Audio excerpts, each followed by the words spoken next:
por un acto u omisión que al momento de cometerse no esté legalmente tipificado en la ley, como infracción penal, administrativa o de otra naturaleza, ni se le aplicará una sanción no prevista en la Constitución o la ley. Solo se podrá juzgar a una persona ante un juez o autoridad competente y la observancia del trámite propio de cada procedimiento. Muy bien, aquí se nos presentan tres situaciones. Primero, nadie podrá ser juzgado ni sancionado por un acto u omisión que al momento de cometerse no esté tipificado en la ley como infracción penal, administrativa o de naturaleza, ni se aplicará una sanción.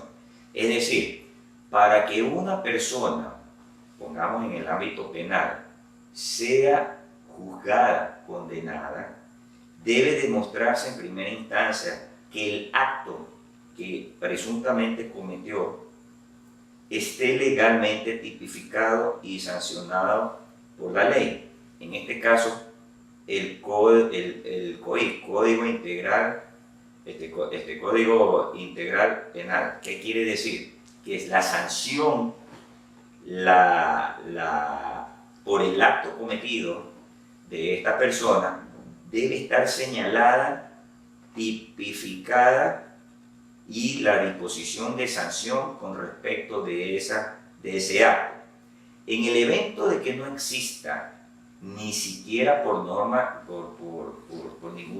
alguna, no puede sancionarse, no puede condenarse y no puede dictarse ni siquiera una sentencia contra una persona que haya hecho eso. Un ejemplo, me gusta hacer ciertos ejemplos. Una persona que mutiló un árbol, no se lo puede sancionar, no se lo puede juzgar penalmente, porque en la propia ley no establece que la mutilación de un árbol sea un acto condenatorio. Eso es una situación ya diferente que le tocará al Ministerio del Ambiente sancionar de pronto en el acto administrativo de ser en el caso, pero por eso las leyes están establecidas. Pongo este ejemplo para una comparación de vida. Mutiló un árbol, no se lo puede condenar en el ámbito penal ni ponerle sentencia alguna de cumplimiento de pena de prisión por haber hecho esa mutilación. 4. Las pruebas obtenidas o actuadas con violación de la Constitución o la ley no tendrán validez alguna y carecerán de eficacia probatoria. Es decir, todo acto, toda situación que debe de ser introducida, insertada, puesta, presentada en un proceso, digámoslo en el ámbito penal, digámoslo en el ámbito civil, deben ser actuadas ilegal y de debida forma. No pueden presentarse pruebas, por ejemplo, en un caso que ya está fuera de tiempo, ya está extemporáneo. Esa prueba ya no vale por más que sea una verdadera prueba. En el ámbito penal, muchas pruebas deben ser autorizadas por el fiscal, por el juez. Entonces, ¿qué quiere decir? Que si uno presenta una prueba sin haber sido actuada, apegada a derecho o dispuesta legalmente, no podrá considerarse como tal porque fue actuada en forma ilegal. Eso también podemos decir que las pruebas fabricadas, fraguadas, falsificadas, tampoco constituyen pruebas porque esas pruebas jamás fueron autorizadas, jamás fueron emitidas o jamás existieron. Por lo tanto, la disposición legal que estamos tocando en este momento nos dice que ese tipo de situaciones no pueden ser consideradas como tal porque violan el principio constitucional de la disposición, la pertinencia de la existencia, que si hubo o no hubo ese documento. 5. En caso de conflicto entre dos leyes de la misma materia que contemplen sanciones diferentes para un mismo hecho, se aplicará la menos rigurosa, aun cuando su promulgación sea posterior a la infracción. En caso de duda sobre una norma que contenga sanciones, se aplicará en el sentido más favorable a la persona infractora. ¿Qué quiere decir? Las disposiciones legales establecidas en la norma, en la materia que contemple canciones diferentes, se aplicará la menos rigurosa. ¿Qué quiere decir? La ley, la sanción más benévola. Depende del caso. O sea, en otra situación, dice, en caso de la duda sobre una norma que contenga sanciones, se aplicará en el sentido más favorable a la persona infractora. Que ahora se ha presentado, por ejemplo, la aplicación de la ley en los casos de los delitos execrables, conocidos como los casos de violación, conocidos como los casos de muerte violenta. Lógicamente que no se le va a dar la menos rigurosa a estas personas cuando han sido juzgadas, cuando han sido indagadas, han sido investigadas, han sido juzgadas y condenadas, porque en esos casos que sí se ha presentado prueba y siendo situaciones de daño, destrucción o quitar la vida de una persona, no puedes actuar aplicando una ley benévola. Tiene que ser una ley, una sanción rigurosa y sancionadora para que quede como ejemplo y evitar ese tipo de delitos. Estamos tocando, por ejemplo, el caso que se dio de las extranjeras a las argentinas.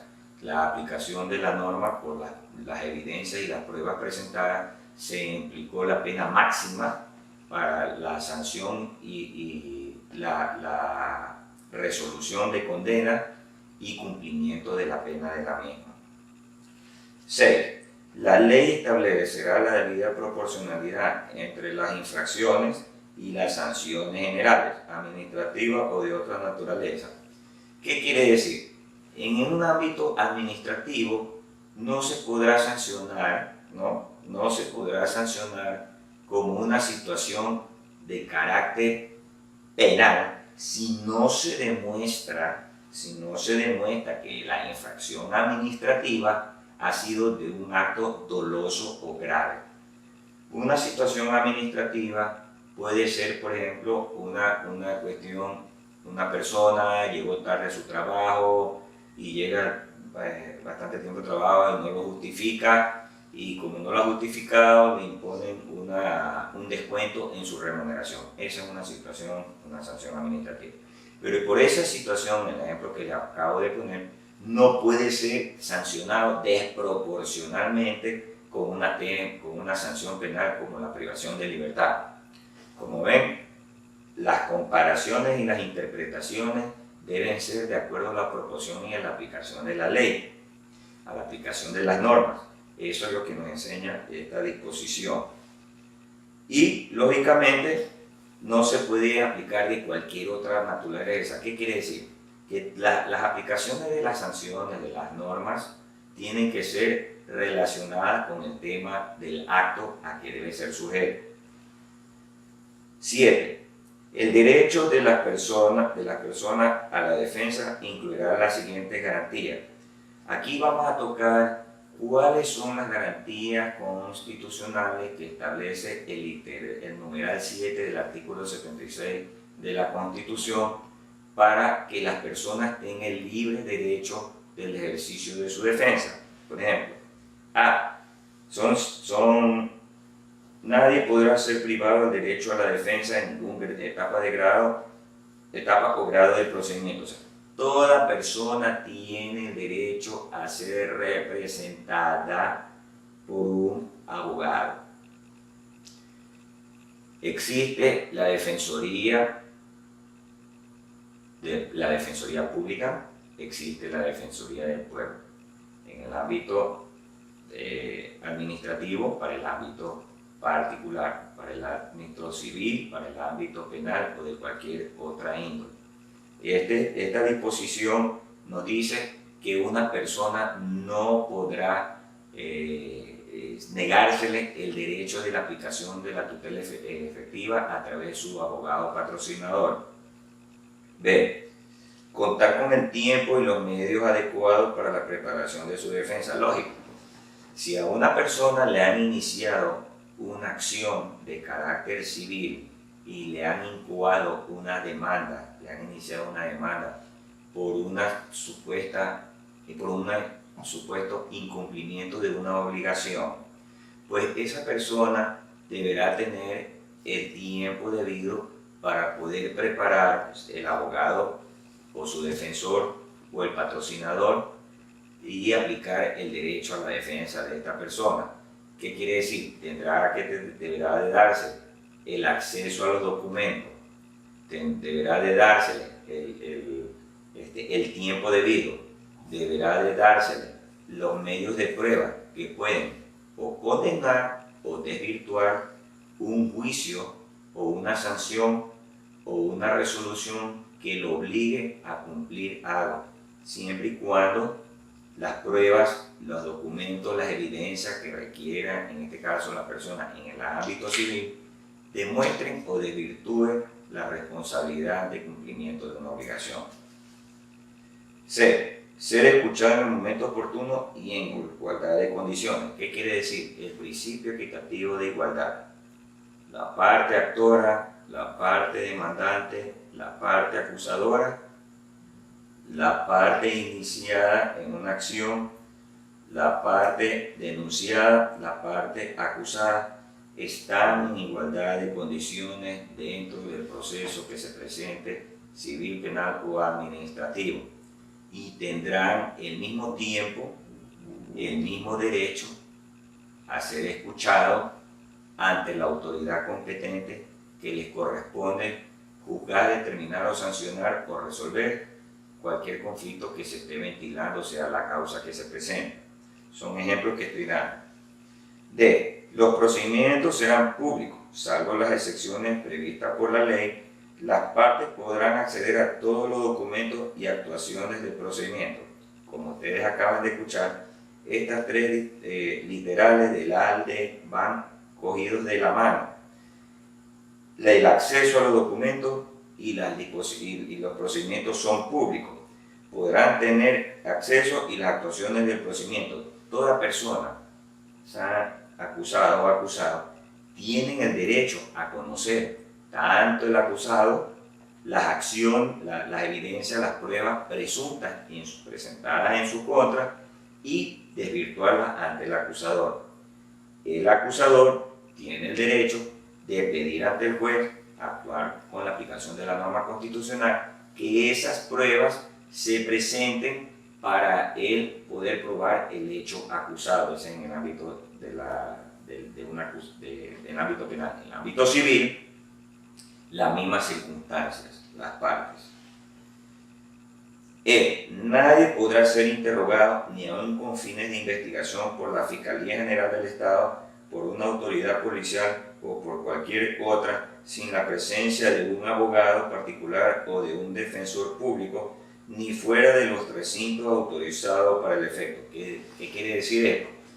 Toda persona que se inicie cualquier tipo, en este caso penal, porque este artículo, este no literal que netamente habla del ámbito penal, nos dice que no puede ser interrogado, no puede ser investigado, no puede ser obligado a decir su versión sin la presencia del abogado. ¿Por qué? Porque el abogado